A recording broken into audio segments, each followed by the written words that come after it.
प्रियंका गांधी वैसे भी काफ़ी बड़ी नेता हैं, भारत की नेता हैं और बड़ी नेता हैं क्या, और उन्होंने उनके नेतृत्व में कर्नाटक में चुनाव हुए और सरकार बनी। ठीक है, कर्नाटक और मध्य प्रदेश में काफ़ी अंतर है, ठीक है ना। मध्य प्रदेश में कभी प्रियंका गांधी कभी भी यहाँ पे है ना अपना वो मतलब जैसे कह रहे हैं कि कभी जहाँ पे वो मतलब उनका यहाँ पे आई नहीं है और जहाँ पे उस तरह से उनका यहाँ पे उन्होंने प्रचार नहीं किया और मध्य प्रदेश के अंदर उतना उनका हिसाब किताब है भी नहीं है। हाँ, कांग्रेस का हिसाब किताब है मगर जितना हिसाब किताब प्रियंका गांधी का होना चाहिए उतना हिसाब किताब प्रियंका गांधी का नहीं कह रहे हो। प्रियंका गांधी की हेलीकॉप्टर लैंडिंग हो रही है यहाँ पे।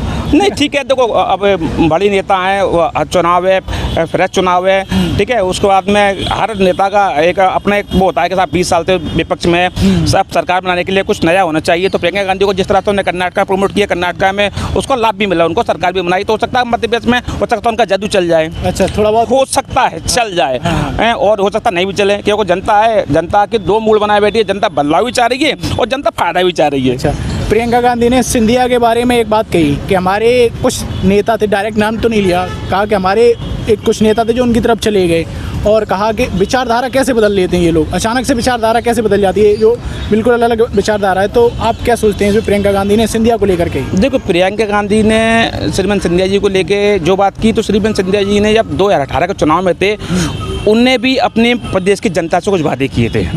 उनने भी वादे किए थे कि जो कर्ज माफ़ी थी, किसानों की कर्ज माफ़ी थी और भी जो वादे किए थे, उनने कमलनाथ जी की जब सरकार आई तो कमलनाथ जी से उन्होंने स्पष्ट बोला था कि जो वादे किए हैं उन वादों को अपन को निभाना है और उन वादों को कर्ज माफ़ी है और जो दूसरे वादे हैं वो जो एजेंडे में रखे तो उसको अपन को जनता के बीच में लाके अपन को अपने मजबूती दिखाना है। तो आपको जो वादे आपने जो किए एजेंडा में आपको दिखाना पड़ेंगे और बताना पड़ेंगे इस बात को। जो कमलनाथ जी ने बोला कि अभी नहीं दिखाएंगे या जो भी उनके वो रहा हो, उन्होंने बोला कि उन्हें की अगर आपने ऐसा नहीं करा तो मैं सड़क पर जाऊँगा। उन्हें को उतरना तो उतना, शायद जब मेरी बात शायद ग्वालियर चंबल संभाग में किसी जब की थी उनने, तो उसको लेके सिंधिया जी ने सड़क पर उतर गए और आज देख लो कि वो सड़क पर उतरे तो कांग्रेस सड़क पर आ गई। मगर कहीं ना कहीं सिंधिया जी अपने ऊपर सही हैं। सिंधिया जी की नाराजगी क्यों थी? मतलब क्या वो उस तरीके से उन्हें पद नहीं मिला या फिर उस तरीके से काम नहीं हुआ पिछली सरकार में जो वो कांग्रेस से नाराज हो गए? देखिए, श्रीमान सिंधिया जी काफ़ी बड़ा चेहरा है, पूरे मध्य प्रदेश नहीं भारत का एक बड़ा चेहरा है। कई बार वो सांसद रह चुके, केंद्रीय मंत्री रह चुके, तो उनको पद की और वो गरिमा की कोई लालचा नहीं, वो अपने आप में खुद एक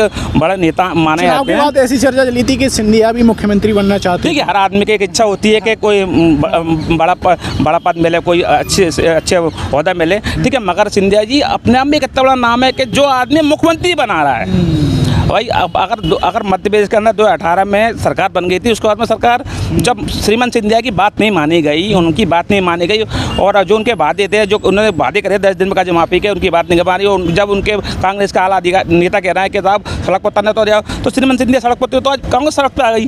तो अगर भाई जो वादा जो करते हैं श्रीमान सिंधिया जी, वादा निभाते हैं। ऐसा ग्वालियर चंबल संभाग और हमारा लोगों का मानना है कि सिंधिया जी ग्वालियर चंबल संभाग के पूरे प्रदेश और देश के नेता है, वो तो मुख्यमंत्री और बड़े नेता बनाने वाले नेता। चंबल संभाग की बात कर रहे हो आप, तो क्या कितना परसेंटेज रहने वाला है कांग्रेस और बीजेपी में? क्या 50-50%? देखिए, पिछली बार का जो 2018 का चुनाव था वो लगभग चुनाव पूरा ग्वालियर चंबल संभाग में जो कांग्रेस की सीटें जो ज़्यादा सीटें आई थी, कांग्रेस की सीटें आई थी, कांग्रेस की लगभग बहुत ज़्यादा सीटें आई थी, एक तिहाई बहुमत के आधार पर की सीटें आई थी। मगर उस सीटों में पूरा जो जादू चला था वो कहीं ना कहीं सिंधिया जी का जादू देखने को मिला था। अब वो सिंधिया जी जो कि भाजपा में आ गए और भाजपा में आने के बाद में उनके जो साथ में जो विधायक गए वो सब ग्वालियर चंबल संभाग के। एक बात और, सिंधिया जी अभी आपने देखा होगा उनका एक वीडियो वायरल हो रहा था, वो माफ़ी मांग रहे थे जनता से कि हम उस तरीके से काम नहीं कर पाए पिछली बार।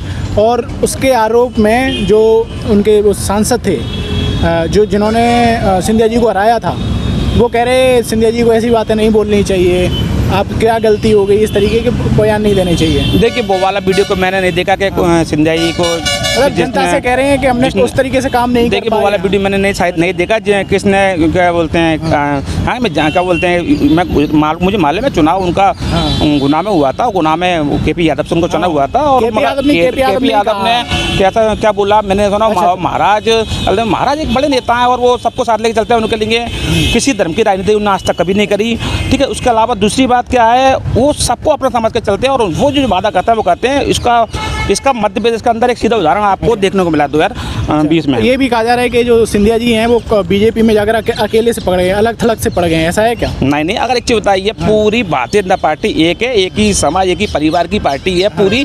अगर अकेले होते तो फिर केंद्रीय मंत्री कैसे बन जाते हैं? केंद्रीय मंत्री कैसे बन जाते हैं? और आज सारी भारतीय जनता पार्टी एक, और मध्य प्रदेश के अंदर मैं ऐसा नहीं कहता, मैं एक पत्रकार नाते कर रहा हूँ, आज भारतीय जनता पार्टी मुझे पूरी एक दिखती है। जैसे कि हम कई कार्यक्रमों में जाते हैं, पूरी भारतीय जनता पार्टी एक है और बड़े जोशों से चुनाव लड़ी। हाँ, वो बात अलग है कि सरकार किसकी बनेगी वो जनता तय करेगी, मगर दोनों पार्टी अपने तरह से लगातार प्रयास करेंगे। आपने नाम बताया, आपका खान क्या नाम बताया? मेरा नाम गालिब खान है। तो आपको लग रहा है क्या जो हिंदू मुस्लिम वाला मुद्दा है वो कोई इसमें यहाँ फर्क नहीं पड़ेगा? मध्य प्रदेश के अंदर हिंदू मुस्लिम की राजनीति कभी चली ही नहीं है। वो जो दूसरे राज्य हैं जहाँ जो चलती है वो आज मध्य प्रदेश के अंदर हिंदू मुस्लिम की राजनीति कभी नहीं चली और न चलेगी, जहाँ पर विकास पे और बातों पे चुनाव होते हैं। एक और भैया हैं जो लोकल पत्रकार हैं और इन्हें यहाँ की बहुत ज़्यादा समझ है क्योंकि यहाँ पर काफ़ी सालों से पत्रकारिता कर रहे हैं। भैया आपका नाम क्या है? मेरा नाम गालिब खान है जी। आप कब से पत्रकारिता कर रहे हैं? हाँ, करीबन 15-16 साल हो गए। 15 साल हो गए। तो आपको क्या लग रहा है जो मध्य प्रदेश में आने वाले चुनाव हैं, क्या इसमें कोई बदलाव होगा या फिर जो सरकार है, जैसा कि टीवी न्यूज़ चैनलों पर एक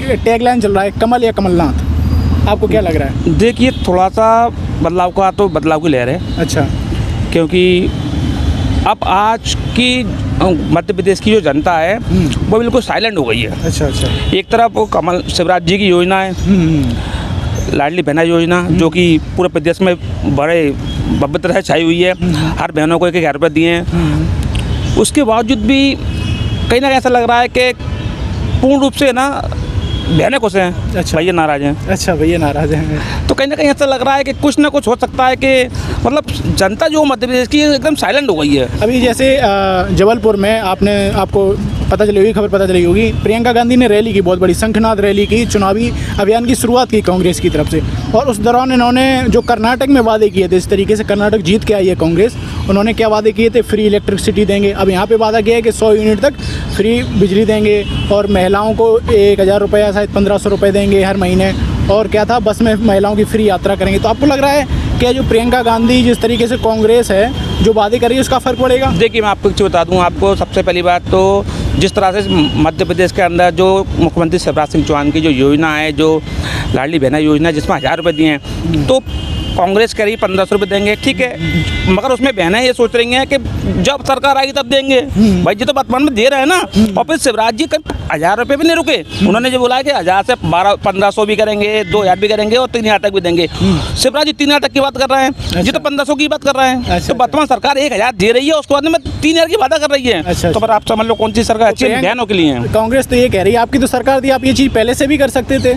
मतलब जो कांग्रेस है बीजेपी पर, शिवराज सिंह चौहान पर ये कह रही है कि जो वादे आप अभी कह रहे हो जो ये करेंगे तो आप पहले से ही लागू कर सकते थे ये चीज़ें। नहीं तो 18 महीने की तो कांग्रेस की सरकार है, तो उनको भी अगर ये चाहते तो वो भी कर सकते थे। जो वाली बात को 18 महीने कमलनाथ भी तो प्रदेश में रहे हैं, तो अगर वो चाहते तो जो वो भी कर सकते थे। उस टाइम कमलनाथ ने क्यों नहीं करी? भाई उनको ये वाली बात क्यों याद आ रही है? अच्छा।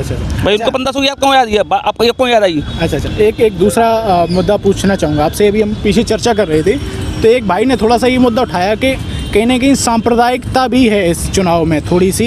एक हिंदू मुस्लिम कह लो आप, डायरेक्टली एक वर्ड नहीं बोला जाता है, लेकिन हम पूछ रहे हैं जैसे आपको लगता है क्या इस तरीके का कोई फर्क? नहीं, मैं बिल्कुल आपको बता दूं, सब बताएगा। यार हिंदू मुस्लिम वाली बात करें तो ये उत्तर प्रदेश और दूसरे राज्यों में, उत्तर प्रदेश है, कर्नाटक है, बिहार है और हिमाचल प्रदेश या पश्चिम बंगाल है, इन राज्यों में जहाँ थोड़ा सा बहुबल ज़्यादा है मतलब समाज का, वहाँ ये माने। मध्य प्रदेश के अंदर इस तरह से अभी तक कोई ऐसा कोई चुनाव नहीं हुआ। मध्य प्रदेश में मुस्लिम आबादी ज़्यादा नहीं है? नहीं, मध्य प्रदेश के अंदर मुस्लिम आबादी 9-10% है, उतनी ज़्यादा नहीं है। और मध्य प्रदेश के अंदर इस तरह की राजनीति होती भी नहीं, धर्म के ऊपर राजनीति नहीं होती। विकास की राजनीति, मुद्दों की राजनीति है, मगर धर्म की राजनीति मध्य प्रदेश के अंदर नहीं है। जातिगत वाली राजनीति तो यहाँ भी चल रही है। जातिगत राजनीति तो पूरे देश में चल रही है। तो क्या लग रहा है कौन सी जातियाँ इस बार इकट्ठी होंगी? कांग्रेस किसकी तरफ जाएगी, बीजेपी किसकी तरफ जाएगी? देखिए, आपको बताऊं 20 साल भारतीय जनता पार्टी को सरकार चलाते हुए तो थोड़ी सी बदलाव की लहर भी है, मगर कहीं ना कहीं मध्य प्रदेश के अंदर शिवराज जी की योजना है वो बदलाव को रोक रही है। अच्छा,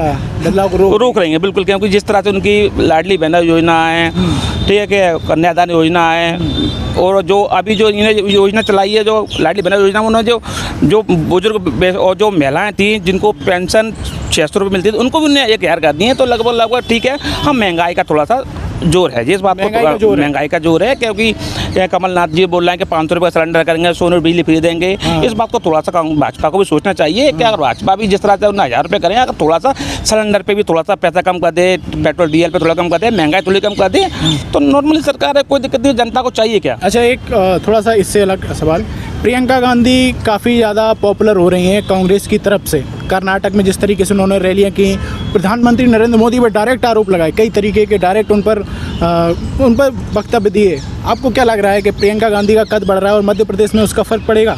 नहीं, देखिए प्रियंका गांधी वैसे भी काफ़ी बड़ी नेता है, भारत की नेता है और बड़ी नेता है, और उन्होंने उनके नेतृत्व में कर्नाटक में चुनाव हुए और सरकार बनी। ठीक है, कर्नाटक और मध्य प्रदेश में काफ़ी अंतर है, ठीक है ना। मध्य प्रदेश में कभी प्रियंका गांधी कभी भी यहाँ पे है ना अपना वो मतलब जैसे कह रहे हैं कि कभी जहाँ पे वो मतलब उनका यहाँ पे आई नहीं है, और जहाँ पे उस तरह से उनका यहाँ पे उन्होंने प्रचार नहीं किया, और मध्य प्रदेश के अंदर उतना उनका हिसाब किताब है भी नहीं है। हाँ, कांग्रेस का हिसाब किताब है, मगर वो जितना हिसाब किताब प्रियंका गांधी का होना चाहिए उतना हिसाब किताब प्रियंका गांधी का नहीं। कह रहे हो प्रियंका गांधी की हेलीकॉप्टर लैंडिंग हो रही है यहाँ पे? नहीं, ठीक है, देखो अब बड़ी नेता है, चुनाव है, फ्रेश चुनाव है, ठीक है। उसके बाद में हर नेता का एक अपना एक वो होता है कि साहब 20 साल से विपक्ष में, सब सरकार बनाने के लिए कुछ नया होना चाहिए। तो प्रियंका गांधी को जिस तरह से उन्होंने कर्नाटक प्रमोट किया, कर्नाटक में उसको लाभ भी मिला, उनको सरकार भी बनाई, तो हो सकता है मध्य प्रदेश में हो सकता है उनका जादू चल जाए। अच्छा, थोड़ा बहुत हो सकता है चल जाए, और हो सकता नहीं भी चले, क्योंकि जनता है, जनता के दो मूड बनाए बैठी है, जनता बदलाव भी चाह रही है और जनता फायदा भी चाह रही है। अच्छा, ठीक है, बहुत बहुत धन्यवाद। एक सेकंड, आपका नाम क्या भैया? जी, गोविंद कुशवाहा। गोविंद कुशवाहा जी। अच्छा, आपको क्या लग रहा है कि जो आने वाले चुनाव हैं इसमें क्या माहौल रहने वाला है? माहौल ठीक ही बनेगा। जैसे भैया ने बात जो की है बीजेपी के बारे में, कांग्रेस के बारे में, आपको लग रहा है भारतीय जनता पार्टी की वापसी होगी या फिर चेंज होगा? नहीं, वापसी होगी, वापसी कोई होगी। दिक्कत नहीं। भारतीय आपकी विधानसभा कौन सी है? हमारी विधानसभा नहीं, हम बाहर से हैं, मऊरानीपुर जिला। क्या काम करते हो आप? हम कारीगरी करते हैं। अच्छा, कारीगरी काम। मकानों का काम वगैरह ठीक ठाक मिल रहा है आपको? नहीं, ठीक है, बढ़िया है। अच्छा, कोई दिक्कत नहीं है। तो सरकार लग रहा है बन जाएगी? सरकार बढ़िया, एक नंबर। एक नंबर। क्या बीजेपी से क्या फ़ायदा लग रहा है आपको? फायदा ही फायदा है, विकास की राह पे चल रही।